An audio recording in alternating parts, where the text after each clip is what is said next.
Photo shoot में बात कर रहे हैं अच्छा पास करी जगह को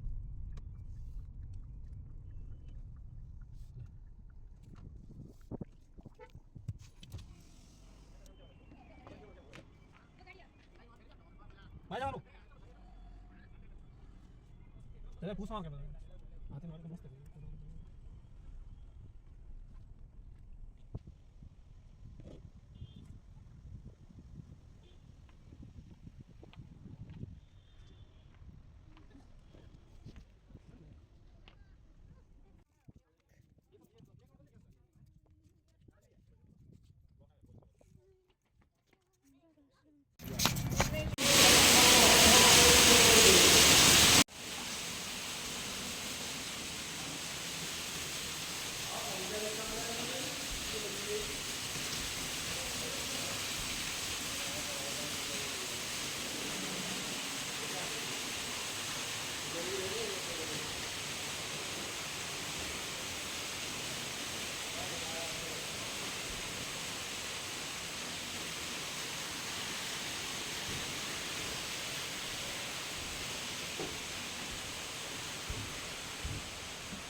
चाचीक देव राजा उदय सिंह के पुत्र थे।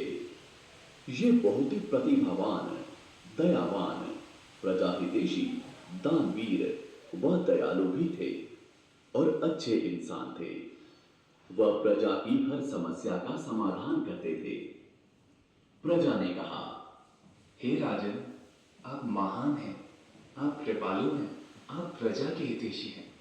प्रभु आपको हमेशा स्वस्थ व प्रसन्न रखे। राजा ने कहा,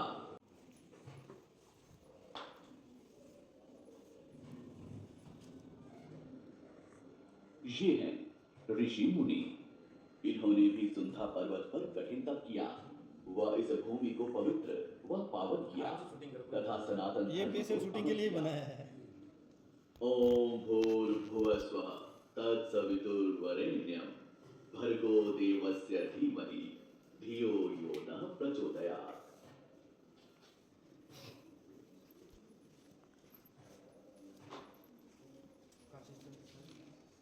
राजा चाचीक देव 1300 शताब्दी में अपने पिता राजा उदय सिंह की अनुमति से प्राय सुंधा पर्वत में चामुंडा की पूजा स्तुति हेतु प्रजा ने कहा, हे महाराज, आज्ञा हो तो निवेदन है कि काफी रात हो चुकी है, विश्राम करना चाहते हैं, बहुत थकान हो चुकी है। राजा ने कहा, हाँ, काफी समय हो गया है, परंतु मेरा शिलालेख खत्म ही नहीं हो रहा है।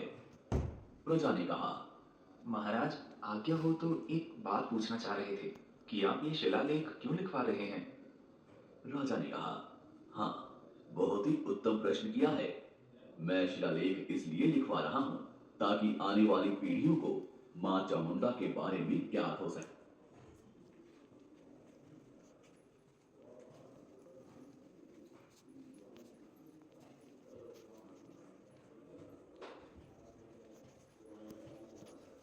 ये हैं राजा चाची देव और उनकी धर्मपत्नी लक्ष्मी देवी एवं उनकी पुत्री रुदल देवी और उनके पति राजा तेज सिंह।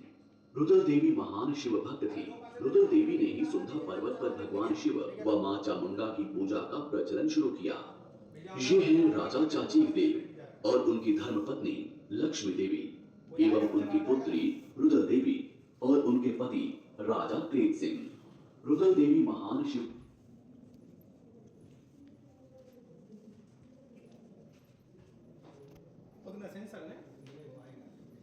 पौराणिक कथानुसार सुंधा पर्वत पर अगटेश्वरी माता की पूजा अर्चना की जाती थी तथा प्राचीन कथानुसार अगटेश्वरी को भी चामुंडा माता कहा जाता है। उस समय चामुंड नामक असुर अत्याचार कर रहा था। वह देवताओं के लिए भी अत्याचारी बन गया था। तब सभी देवताओं ने देवी से विनती की तो देवी चामुंडा माता ने सुंधा पर्वत पर तप किया। इसलिए देवी का नाम चामुंडा कहा जाने लगा। पौराणिक कथानुसार सुंधा पर्वत का नाम सुगंधागिरी पर्वत था। इसी सुगंधागिरी पर्वत का नाम अवसर होकर सुंधा पर्वत हो गया।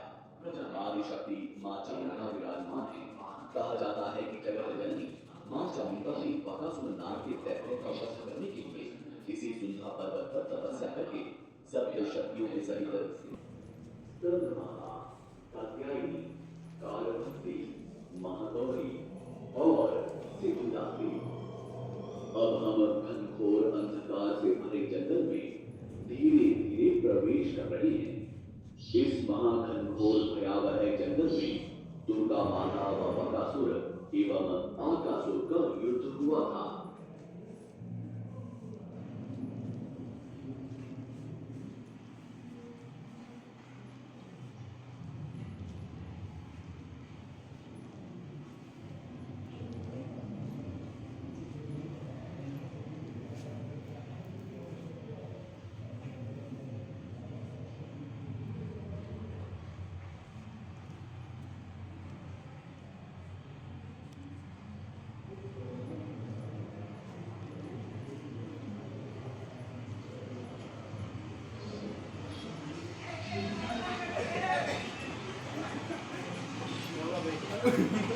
डर लग रहा है।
सभी घटनाक्रमों का वृतांत नारद मुनि को भगवान शिव की बात पहुंचा। बस भगवान शिव अत्यंत क्रोधित हो गए तो तीनों लोगों में हाहाकार होने लगा। धरती कांपने लगी, पर्वत हिल उठे, नदियां उफान पर आ गई, समस्त ब्रह्मांड में अंधकार सा छा गया। भीषण युद्ध हुआ। भगवान शिव के निम्न प्रकार के रूप सामने आने लगे, जिसमें एक रूप वीरभद्रा का भी था। समस्त ब्रह्मांड में त्राही त्राही होने लगी तथा भगवान शिव द्वारा राजा दक्ष का सर काट लिया गया। भगवान शिव ने मां सती का पार्थिव शरीर कंधे पर लिया और तांडव करने लगे। सभी ऋषि मुनि व देवता भयभीत स्थिति में भगवान विष्णु के पास पहुंचे। वह आरंभ करें अन्यथा आ जाएगी। तब भगवान विष्णु ने बहुत गौण विचार कर मां सती के शव के अपने सुदर्शन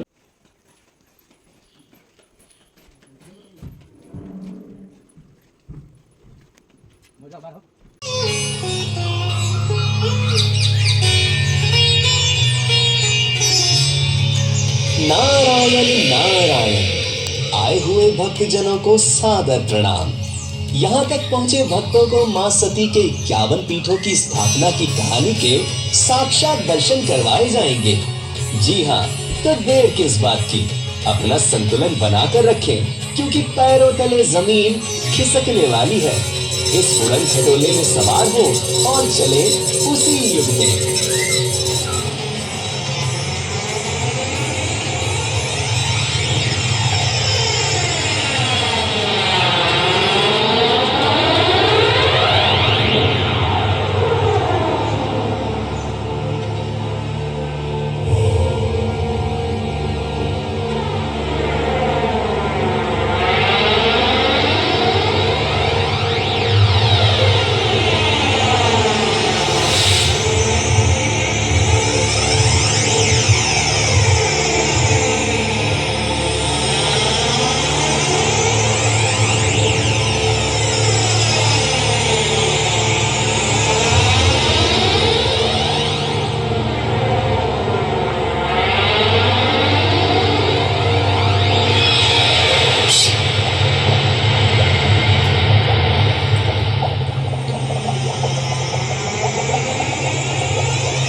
प्रजापति दक्ष, आप जानते हैं कि संसार में कोई यज्ञ ब्रह्मा, विष्णु और महेश की उपासना के बिना अधूरा है।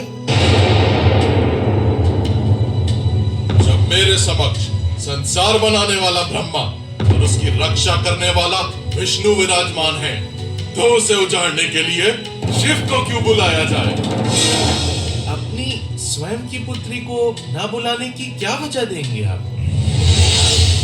पिता हैं, भूल गए होंगे। एक ऐसा महायज्ञ जिसमें दुनिया का हर महत्वपूर्ण राजा देवता आमंत्रित और उपस्थित है, ऐसे अवसर पर राजा दक्ष अपनी पुत्री को बुलाना भूल गए। महादेव, मैंने प्रण लिया है कि मैं अपने पिता के यज्ञ में जाऊंगा। माफ करना सती, इस प्रण को निभाने में मैं तुम्हारा साथ नहीं दे सकता, परंतु सहायता के लिए नंदी और कुछ भूतगण भेज सकता हूं।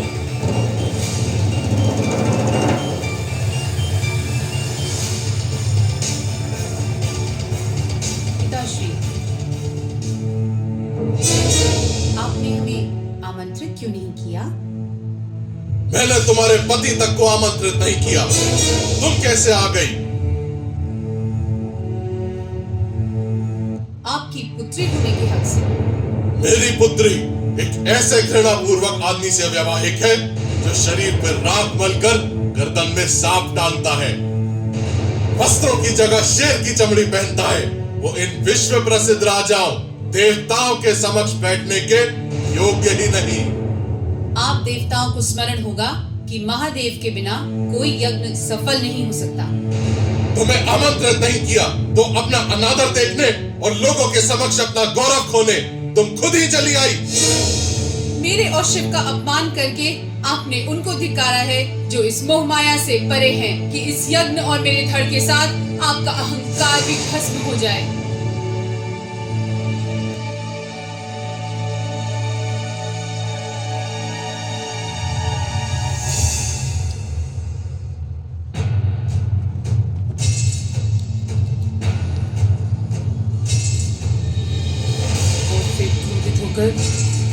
मां सती ने हवन कुंड में अपने प्राण त्याग दिए।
दक्ष के यज्ञ को ध्वस्त कर दे और उसका वध कर दिया जाए।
विष्णु, आप बीच में ना आते अच्छा।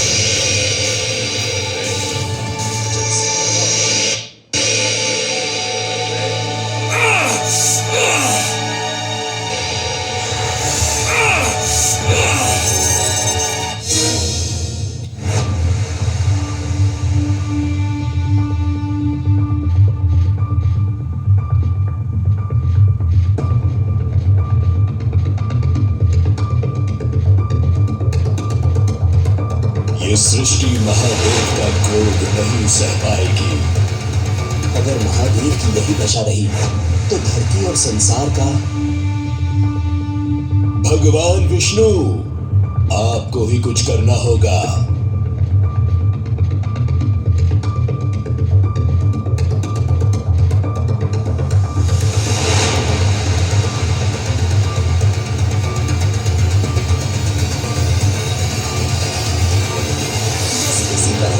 विष्णु के सुदर्शन चक्र ने मां सती के धड़ के 51 हिस्से किए और महादेव को उनके शोक से मुक्ति मिली। जहां जहां वे हिस्से विराजमान हुए वहां शक्ति पीठों की स्थापना की गई।